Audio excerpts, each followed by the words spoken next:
qalbun syakirun, hati yang bersyukur. Ini penting Bapak Ibu. Sudah, serahkan kepada dia.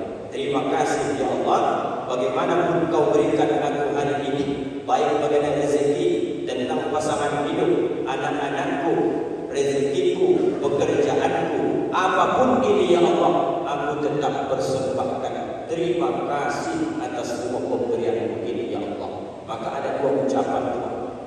Pertama, syukur itu dengan alhamdulillah.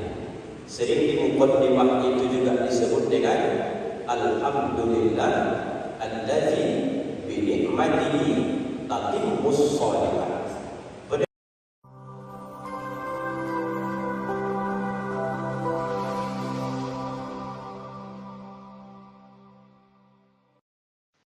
Bismillahirrahmanirrahim. Assalamualaikum warahmatullahi wabarakatuh.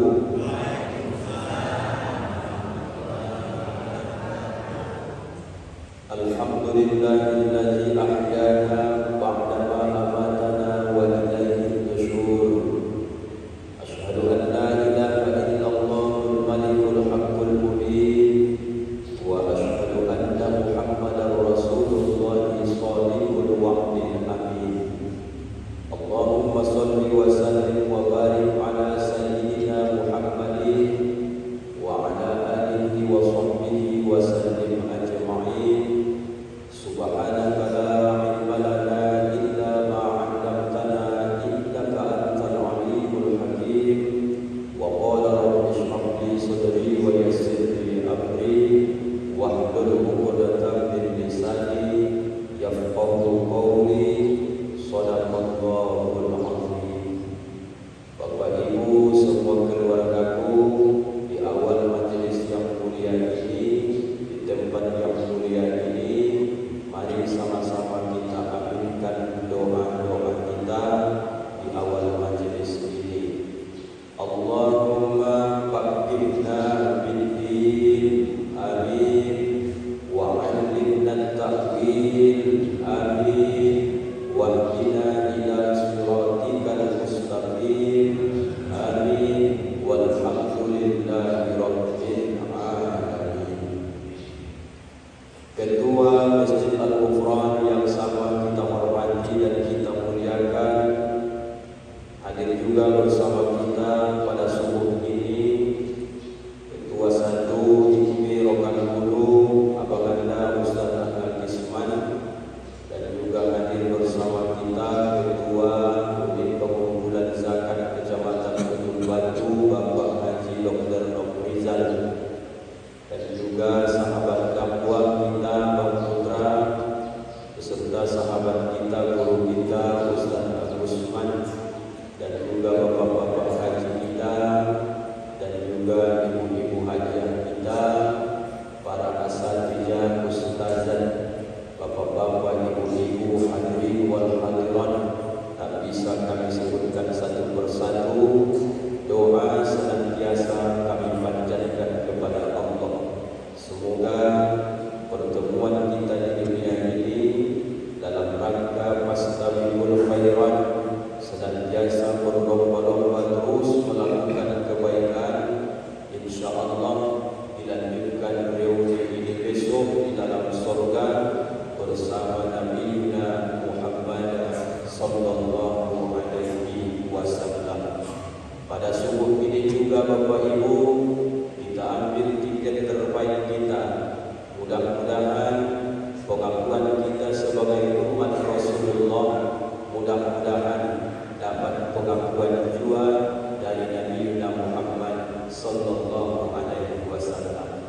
Salah satu cara yang paling gampang mendapatkan syafaat Rasulullah, karena banyak syafaat ini Bapak Ibu, ada dalam hadis Nabi, Iqra'ul Qur'ana, baca kamulah Al-Quran, kata Nabi. Fa'innahu, maka sesungguhnya Al-Quran itu ya'ti yawmal qiyamah, besok dia akan datang di hari kiamat. Syafi'an li ashabi, memberi syafaat atau pertolongan bagi orang-orang yang bersahabat Bisa saja syafaat Quran tak kita dapat karena mungkin kita jarang baca, atau mungkin kita baca tidak bisa kita mengamalkan karena kekurangan ilmu kita. Ada juga syafaat pertolongan dari sahabat-sahabat kita, orang-orang soleh. Maka penting dipastikan semua orang bisa kita berkawan dengan mereka, tapi untuk kawan akrab pastikan orang yang lebih soleh-solehah dari kita. Barometer alat ukurnya, asal berkawan dengan dia, makin taat kita kepada Allah. Makin berkawan kita dengan dia, makin meningkat baca Al-Quran kita. Makin berkawan akrab dengan dia, makin tak pernah kita tertinggal solat 5 waktu berjamaah. Teman seperti ini, dia juga akan menjadi syafaat bagi kita dan memberi pertolongan besok di hari kiamat. Yang kedua ini pun belum tentu dapat. Bisa saja hari ini Bapak Ibu lebih soleh-solehah daripada kawan Bapak Ibu. Nomor 2 ini pun bisa saja gagal, sebagaimana tadi gagal dapat pertolongan dari Al-Quran. Kemudian apa syafaat yang pasti dan ini akan kita dapatkan? Tidak ada yang disebutkan kecuali syafaatul uzma, syafaat yang sangat mulia, sangat besar, yaitu pertolongan dari Nabiuna Muhammad sallallahu alaihi wasallam. Dan paling mudah cara mengambilnya, kalau baca Quran, kalau tak diamalkan dan juga dipahami, sekedar baca saja, ragu kita entah ditolongnya kita besok. Sahabat payah sekarang mencari sahabat yang lebih soleh-solehah dari kita. Tapi kalau sama Rasul, paham tak paham, aksirus solat alayya, banyak-banyak saja bacakan solawat kepada kata Nabi. Begitu yang ditulis dalam kitab Muftalul Ahadits. Jadi Bapak Ibu, subuh ini basah lisan kita, gerakan lisan kita. Mudah-mudahan solawat-solawat yang sekian banyak kita baca subuh ini juga bagian solawat yang menandakan kita umat Nabi Muhammad sallallahu alaihi wasallam yang mendapatkan syafaatul uzma. Mari Bapak Ibu kita bersolawat. Allahumma sholli ala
kajian kita pada subuh ini Bapak Ibu ada sebanyak 4 perkara. Mudah-mudahan 4 perkara ini bisa menjadi birong semangat kita dalam beribadah. Mana yang disuruh dan di dalam hadis kita kerjakan. Mana bentuk larangan dari Rasulullah kita tinggalkan. InsyaAllah selamat kita dari dunia dan akhirat. Bismillahirrahmanirrahim. An Ibnu Abbas, dari Ibnu Abbas radhiyallahu anhu, mudah-mudahan Allah meridhoinya. Qala Nabi sallallahu alaihi wasallam, telah bersabda Rasulullah sallallahu alaihi wasallam, arba'un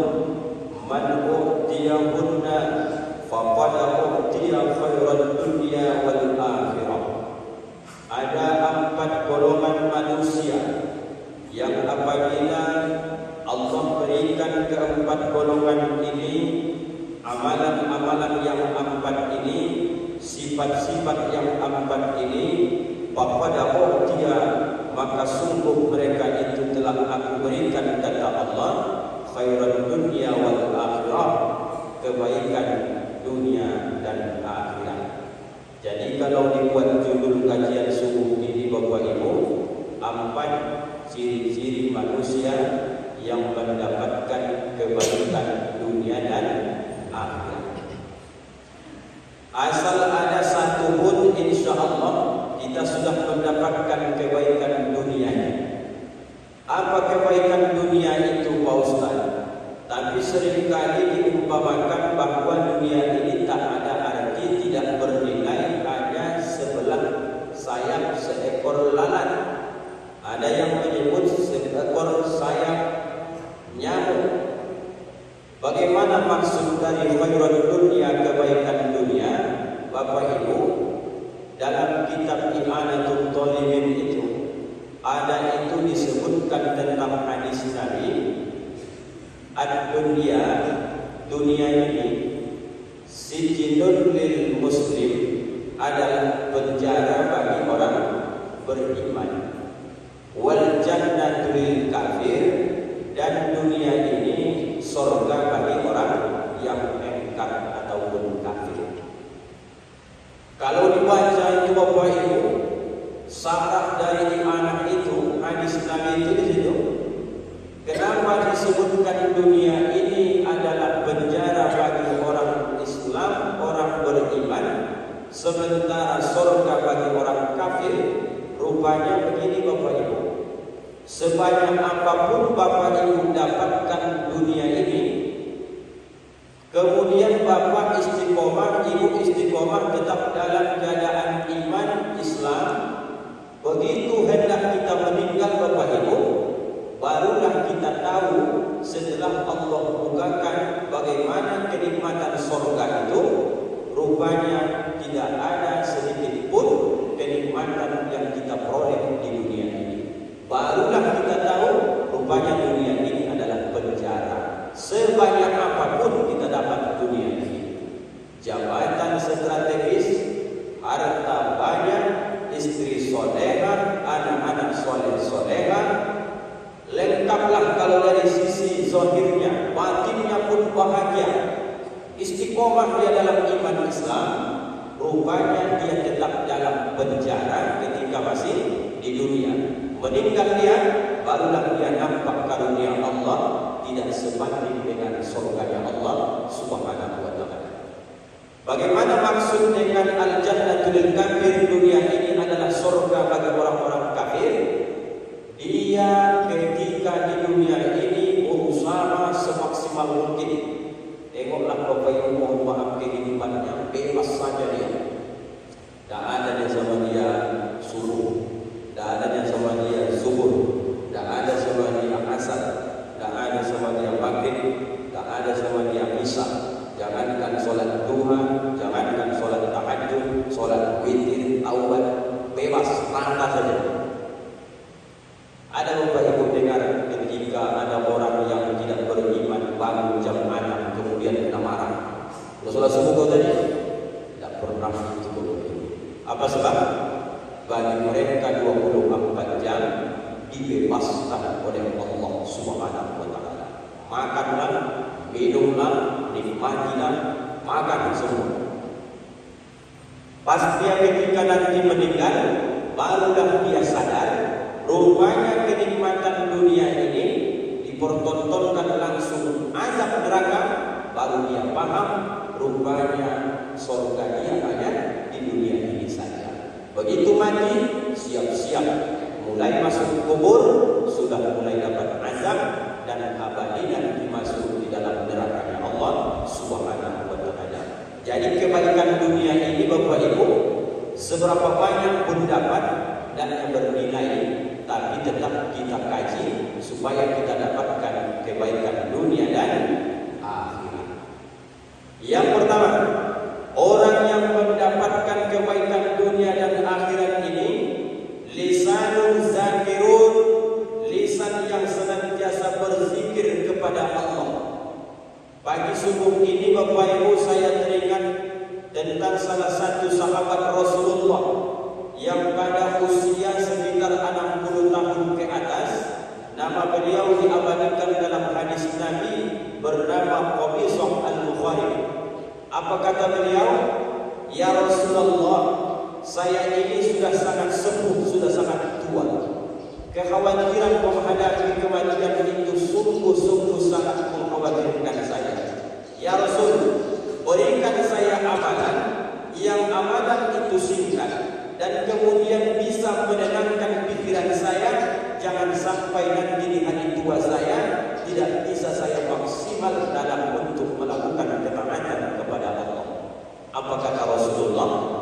Setiap habis sholat subuh, wahai kakek Qabisah, jangan kau tinggalkan zikir 3 kali dan tutup dengan hauwalah.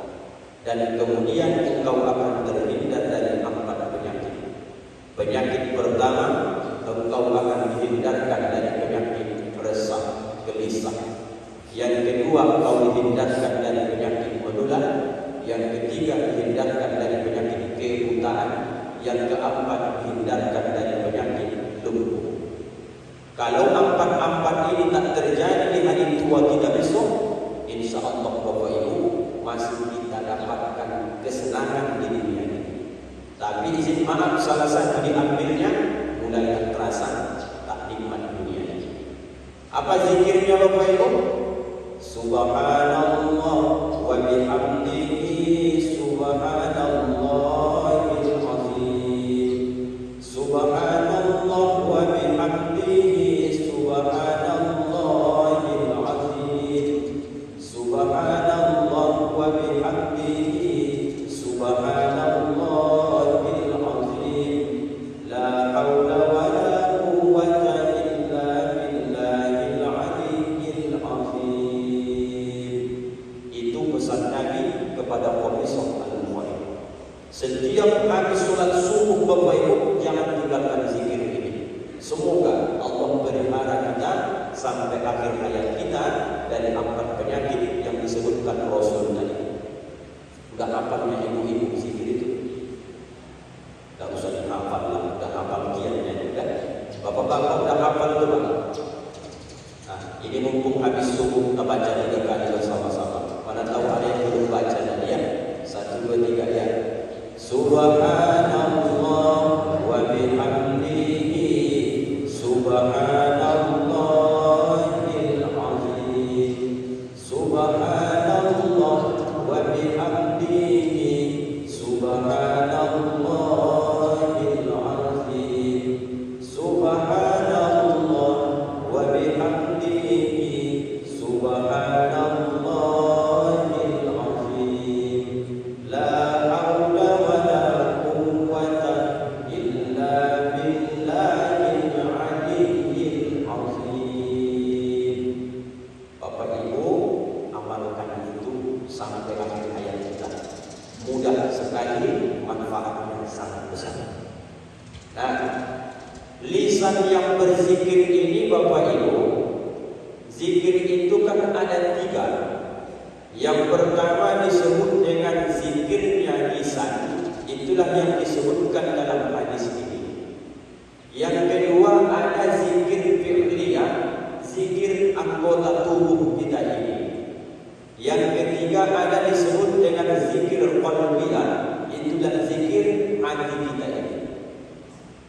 Jadi kalau hanya sekedar zikir di lisan tak masuk ke hati, tak diamalkan oleh anggota tubuh, tetapnya itu dinilai sebagai zikir.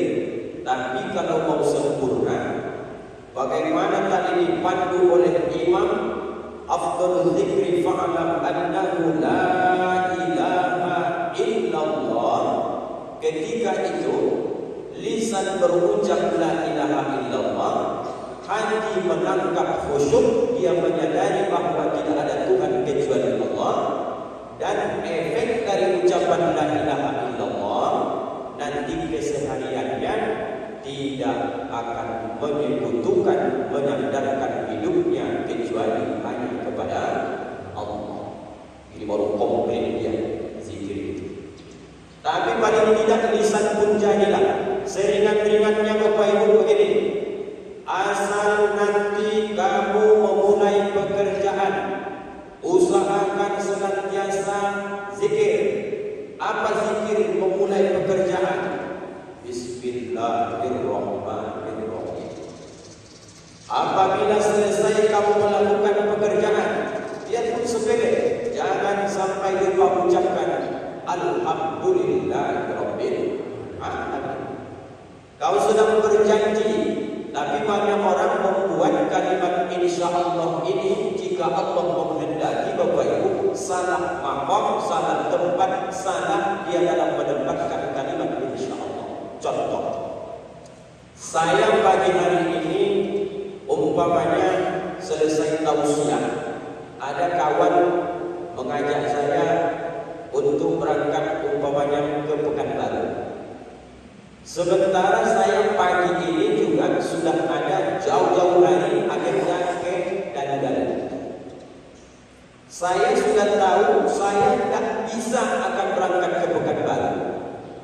Tapi ketika kawan ini mengajak, saya jawabnya insya Allah. Bolehkah itu Bapak Ibu? Disitulah penggunaan kalimat insya Allah itu yang sering kita terjemah, kita menggadaikan Allah, padahal kita tahu kita tidak akan berangkat dan kita tidak bisa memenuhinya. Kecuali Bapak Ibu, saya hari ini jauh-jauh hari tak ada agenda apapun. Habis tausiah subuh, kemudian datang kawan, Ustaz, jam 8 nanti berangkat kita Pekanbaru. Oke, insya Allah saya pulang ke rumah dulu, saya siap-siap. Saya ucapkan insya Allah karena saya yakin kalau Allah kehendaki saya berangkat, karena memang saya tidak ada janji dengan orang lain. Kalau Bapak Ibu sudah punya agenda kian dengan orang lain, jangan lagi dipakai berselit ataupun berkelip di kalimat insya Allah, menggadaikan nama Allah, padahal dia tahu dia sendiri pun tak mampu melakukannya. Jadi Pak Ustaz, kalau tidak bisa tadi berangkat ke Pekanbaru karena ada agenda ke Dalu-Dalu, apa jawabnya? Mohon maaf, saya sudah duluan punya agenda di Dalu-Dalu. Disebut saja undangan pun sering kita begitu Bapak Ibu. Kami di Masjid Al-Hidayah sering dapat undangan, mau 7 hari, mau 3 hari, dibuat undangan, dikasih. Nanti Ustaz tolong datang ya. Kita pun sering terjebak. Kita tahu kita ada juga undangan di tempat lain, tapi pas terima undangan kita sebut, ya Pak, insya Allah. Ustaz, kan menyenangkan hati yang ngasih undangan, bukan menyenangkan hatinya, malah kalimat insya Allah, menggadaikan Allah, dia berharap kita datang, padahal kita tahu kita tak bisa datang. Begitu kedudukannya Bapak Ibu. Itulah pentingnya zikir ini pun jangan salah maqam, jangan sampai salah letakkan. Itu maksudnya. Nah, Bapak Ibu, terjemahkanlah ini lisan yang berzikir ini dalam kehidupan ini. Kenapa penting dia dilatih? Karena salah satu hadis yang sering kita baca, man kana akhiru kalamihi la ilaha illallah dakhala al-jannah. Siapa saja yang akhir ucapannya besok ketika dia hendak meninggal dunia, la ilaha illallah dakhala al-jannah, pasti dia akan masuk surga. Dari mana bisa dapat kalimat pasti? Karena dakhala itu adalah fi'lun madhi, menunjukkan masa yang telah lampau. Bermakna kalau orang yang mampu ucapkan la ilaha illallah, dari dulu orang mampu ucapkan itu, semua besok pasti akan masuk surga, termasuk zaman ini sampai kiamat dunia. Jadi Bapak Ibu, tak main-main. Bagaimana kita sering mengucapkan yang baik-baik, jangankan mau hendak meninggal dunia, sedangkan mohon maaf Honda kita saja masuk lubang kena polisi tidur, apa yang sering Bapak Ibu ucap itulah spontanitas akan keluar dari lisan kita. Bahasa orang ujung batunya saya dengar Bapak Ibu ini latah orangnya. Apapun yang terjadi dalam hidupnya asal terkejut latah dia. Anak kucing katanya, bapak pun katanya, mohon maaf. Berbagai macam ucapan itu keluar. Itu mohon maaf lisan yang tidak dilatih, lisan yang tidak dididik. Bagaimana dengan orang yang juga kasusnya sama? Dia bawa Honda, polisi tidurnya sama, tapi orangnya berbeda. Satu orang yang rajin zikir, satu orang yang jarang berzikir. Pasti yang kedua itu berbeda juga ucapannya. Begitulah besok Bapak Ibu juga mau meninggal dunia sesuai dengan kebiasaan zikir awal. Kita cepat Bapak Ibu. Tadi ketua satu Ustaz Iswan telah menyampaikan jam 6 harus selesai. Baru 1 ini 3 lagi. Wa qalbun syakirun, dan hati yang senantiasa bersyukur. Tidak ada yang bisa Bapak Ibu mengatakan bahwa rasa cukup itu kalau selama kita hidup di dunia ini, kecuali masuk ke dalam hati ini sifat syukur, terima kasih. Kalau hilang dari hati seorang hamba ini rasa syukur, rasa terima kasih baik kepada Allah, baik kepada manusia, maka itulah saatnya manusia ini terus membagi hutang, dan itu disampaikan oleh Rasulullah dalam hadisnya. Apabila manusia itu dikasih satu lembah emas, maka kemudian apakah dia mengatakan cukup, mengatakan puas? Tidak, kata Rasul, dia akan minta ladang emas yang kedua. Setelah dia dapat ladang emas yang kedua, apakah dia katakan cukup ya Allah? Belum, dia akan berusaha. Gunung sebelah sana juga belum mendapatkan. Bagaimana caranya itu baru bisa mendapatkan. Sampai ladang yang ketiga dapat, apa puas? Belum, ambil yang keempat. Keempat dapat, yang kelima dapat. Ujung hadis itu apa kata Rasulullah? Tidak akan pernah dia mengatakan cukup puas kepada Allah, kecuali hatta famuhu, sehingga mulutnya, kata Nabi, disumpal dengan tanah. Kalau sudah masuk ke yang lahan, barulah kita nampak Bapak Ibu banyaknya nikmat pemberian Allah ini yang belum sempat kita syukuri. Tadi kita bolak-balik minta kurang. Apa yang bisa menyetop keinginan-keinginan yang luar biasa ini, nafsu yang sangat membara ini Bapak Ibu, tidak ada kecuali banyakkan syukur dalam hati, banyakkan terima kasih dalam hati. Memasukkan syukur ini adalah berawal dari lisan yang berzikir tadi. Jadi kalau lisan itu mau zikir, nanti hati itu pun lambat-lambat lembut dia. Hati yang lembut itu tadi muncullah sifat-sifat yang baik. Apa contohnya? Kalau di harta, maulah dia berbagi. Kalau nanti dari segi ucapan, bukti hati lembut, ucapannya pun sudah mulai keluar nasihat-nasihat yang baik. Jadi cara berpakaiannya pun, kalau hati sudah masuk zikir tadi, hati mulai lembut, maka dia pun sudah mulai jaga aurat. Istri yang masuk zikir dari lisan ke hatinya muncul syukur, apapun bentuk suaminya, dia akan tetap merasa puas dengan itu. Ini banyak sekarang orang menuntut setelah ada 2-3 anaknya baru dia menyesal. Kalau tahu dulu seperti ini bang, ayahnya kau, kata dia. Bapak pun begitu sama ibu. Setelah tahu sekian lama berkeluarga baru tahu aku aslinya, kata dia. Tapi setelah lama menikah, mestinya itu di awal Pak. Jadi apa yang dapat hari ini, apa yang Allah takdirkan hari ini, sudah tidak usah diprotes. Sejelek apapun ciptaan yang dibuat Allah di dunia ini, jangan pernah bilang itu jelek. Seandainya Allah takdirkan pun istri itu kurang cantik menurut kita, dia tetap ciptaan Allah.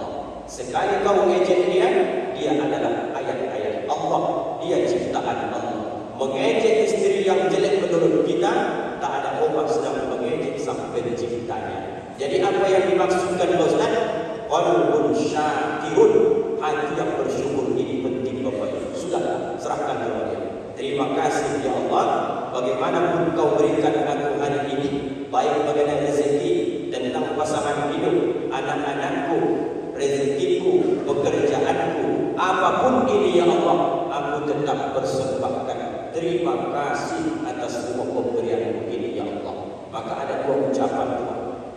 Pertama syukur itu dengan alhamdulillah. Sering di muqaddimah itu juga disebut dengan alhamdulillah allazi bi ni'matihi tatimmus shalihat. Penempatan itu Bapak Ibu tidak sama dia. Dari alhamdulillah ucapan kita sedang melatih diri ini, apapun yang terjadi ya sudahlah, terima saja dengan lapang dada, syukuri saja. Alhamdulillah, terima kasih ya Allah. Ketika alhamdulillahillazi bi ni'matihi tatimmus shalihat, begitu Allah samakan keinginan kita dengan keinginan Allah. Macam subuh ini, kenapa sering baca ustaz-ustaz kita ketika dia bertausiah alhamdulillahillazi bi ni'matihi tatimmus shalihat, keinginan Allah pagi ini awal memang ibadah.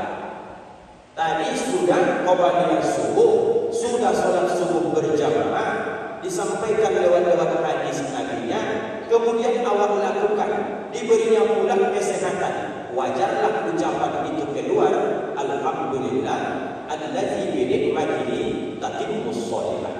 Seandainya tak sesuai pun dengan keinginan kita yang datang, tetapnya ucapannya alhamdulillah. Itu kenempatannya Allah.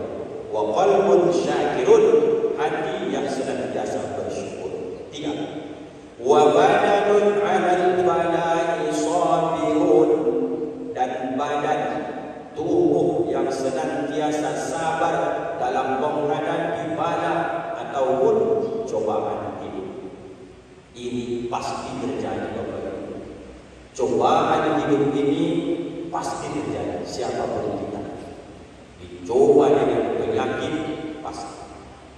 Jangan Bapak Ibu berpikir kalau sudah rajin pengajian tidak kena asam urat lagi. Kena itu Pak, yakin Bapak. Jangan Bapak Ibu mengira kalau sudah rajin sholat subuh berjamaah, rajin dengan kajian, dan akan kena nanti serangan jantung. Kalau Allah takdirkan Pak, serajin apapun kena juga. Jangan Bapak Ibu pikir kalau ustaz tidak akan pernah sakit. Jangankan level ustaz kurang soleh, kurang baik, apalagi Nabi Muhammad itu, Nabi pun sakit juga. Pak Ustaz kan banyak zikir bacaan-bacaannya. Ada kami dengar Ustaz itu kalau daerah Sumut banyak yang kena racun. Pergi maulid Nabi, pergi Isra Mi'raj, ada yang kena racun kadang-kadang. Kok bisa Pak Ustaz? Jawabnya, jangankan Ustaz, Nabi pun kena racun dulu. Makanya ada surah Al-Falaq, ada seorang nenek tukang sihir, tukang pemberi racun kepada Nabi. Sahabat lain langsung mereka telan, langsung mati di tempat. Nabi karena dijaga oleh Allah menunjukkan dia juga manusia. Ketika sudah mau ditelan, turun malaikat Jibril, ditangkapnya leher Nabi. Tapi tetap menjelang akhir hayat Nabi, tercatat dalam hadis masih terasa bahwa ada sedikit yang lewat racun yang dulunya pernah saya makan, kata Rasulullah. Artinya Bapak Ibu, ambil hikmahnya. Jangan Bapak Ibu mengira selama hidup di dunia ini, kalau sudah dalam ketaatan tidak akan sakit. Kalau sudah dalam ketaatan akan tidak pernah miskin. Kalau sudah dalam ketaatan semua urusan lancar. Kalau sudah dalam ketaatan anak-anak akan baik-baik. Kalau sudah dalam ketaatan istri jadi soleha. Kalau sudah dalam ketaatan istri suami menjadi soleh. Ini Bapak Ibu mau soleh, mau salah, mau taat, mau maksiat, semua kita ini akan dipergulirkan oleh Allah. Bedanya mana Pak Ustaz? Bedanya itu enaknya. Kalau Ustaz hari ini datang pengajian dalam keadaan badan sehat pakai mobil, demi Allah Bapak Ibu, pasti beda pahalanya kalau sama-sama kita ikhlas dengan pemangku yang hadir subuh ini pakai sepeda motor kedinginan. Beda itu Bapak Ibu. Pasti beda pahala yang diberikan Allah kepada ayat hari ini yang datang gerakan sholat subuh. Sudahlah pakai motor, sebelum berangkat tadi dia rendam kakinya lagi karena besar pahalanya, pada intinya makin sulit kau melakukan kebaikan itu, tapi tetap juga kau berangkat. Disitulah pahala yang tersimpan banyak. Begitulah agama ini mengajarkan.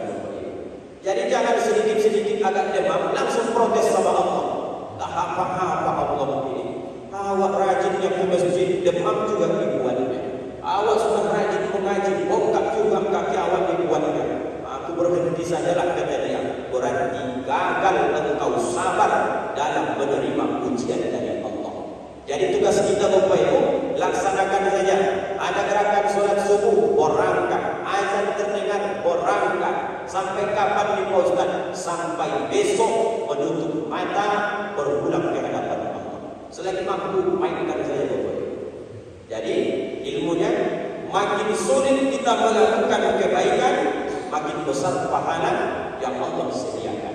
Mengenai penyakit, itu ujian, nikmati saja. Tapi Pak Ustaz, nanti ketika sudah sakit muncul keluhan, berarti itulah level batas keimanan. Jadi macam mana Pak Ustaz? Kalau boleh dijawab jujur, mana lebih sering lisan akan mengucapkan zikir ketika datang ujian kesabaran ke fisik, dikonekkan lebih dekat orang, lebih sering zikir ucapan lisan kepada Allah di saat badan sakit dibuat Allah dibandingkan sedang segar bugar tak pernah kita sakit-sakit. Makanya Fir'aun itu sampai matinya tak pernah sakit-sakit dibuat Allah supaya makin durhaka, disebut dengan istidraj. Jadi kalau nampak Bapak Ibu ada ustaz sakit, cemana ada ustaz-ustaz kita ini? Kok sakit-sakit semua ini? Ya sakitlah, namanya juga dia manusia. Ketika si ustaz itu sakit, endingnya tengok, apakah dia mengeluh? Segitulah batas iman. Tapi ketika Bapak Ibu sakit, mohon dijawab dan dijujur dalam hati masing-masing, pasti lebih dekatnya kita sama Allah ketika sakit dibandingkan kita sehat-sehat. Kalau sudah datang Bapak Ibu penyakit ginjal itu, Allah Allah, pendek angan-angan di dunia langsung kita di tempat tidur pun berzikir Allah, Allah, Allah. Kalau sehat terus kita, tidaknya sempat kita Bapak Ibu berzikirkan itu. Artinya orang beriman sakit pun dia dapat pahala. Orang beriman miskin pun dia kalau sabar dapat pahala. Tapi bagi orang-orang yang tidak paham, maka dia akan menggerutu kepada Allah. Sudah susah di dunia, terima besok azabnya di akhirat. Itulah kehebatan orang-orang beriman ini. Sabar sajalah Bapak Ibu ya. Mau penyakit datang, sabar, penting awak berobat. Sembuh dibuat Allah, alhamdulillah. Tak sembuh pun tak apa-apa. Paling hadiah terbesarnya meninggal asbab penyakit. Hadis Nabi mengatakan, meninggalnya orang beriman, saat itulah dia baru istirahat dari letih penatnya dunia. Jadi tak usah takut-takut tadi. Di Simpang Ngaso masih luas dia Bapak Ibu, tanah wakaf itu saya tengok. Tahu Ustaz, tahu. Ratusan orang mungkin sudah kita antar ke sana kan? Ribuan lah. Kalau Ustaz 2015 di sini Bapak Ibu, saya sering antarkan jenazah masih luas. Kalau saya request besok dekat Masjid Nurul Islam pula masih kosong. Kenapa Ustaz minta di situ? Biar agak ramai sedikit Bapak Ibu. Dan dengan azan 5 kali sehari semalam, jadi kan agak terhibur kita sedikit, ya kan? Bisa kedengaran tuh Pak Ustaz? Bisa lah. Tak percaya saya Pak Ustaz? Nah, coba ikut duluan dulu, nanti kedengaran tuh Bapak Ibu. Tapi bagaimanapun yakinlah Bapak Ibu, dimanapun tempatnya ibadah juga yang akan kita bawa kepada Allah. Jam 6 kurang 2 menit terakhir Bapak Ibu keempat. Wa zaujatun la tabghi khawna fi nafsiha wa la malihi. Seseorang istri yang mau dinikahi lantaran bukan takut celaka pada dirinya dan hartanya.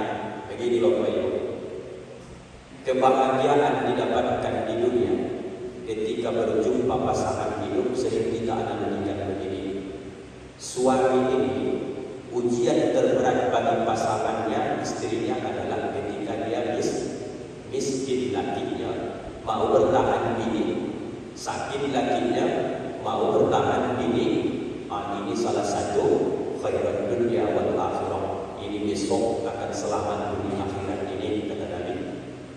Ujian terbesar bagi seorang istri ini tadi, suaminya miskin. Ujian umpan baliknya ke suami yang sering dia tidak tahan ketika nanti sudah punya duit. Di sinilah pentingnya kita sering mengaji Bapak Ibu. Waktu sulit kita dulu maunya istri ini kawan-kawan dari 000 minus.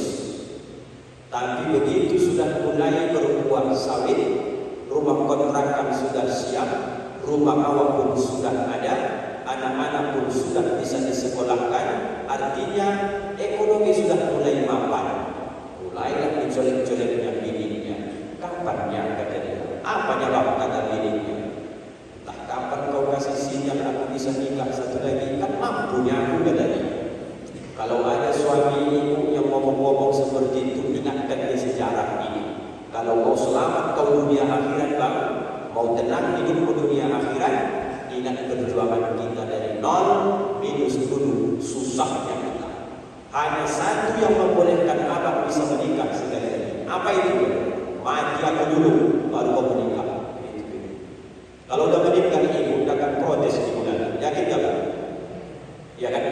Kalau udah meninggal ibu, kami antar ke simpang Kaso, nikah lagi. Apa itu akan protes lagi?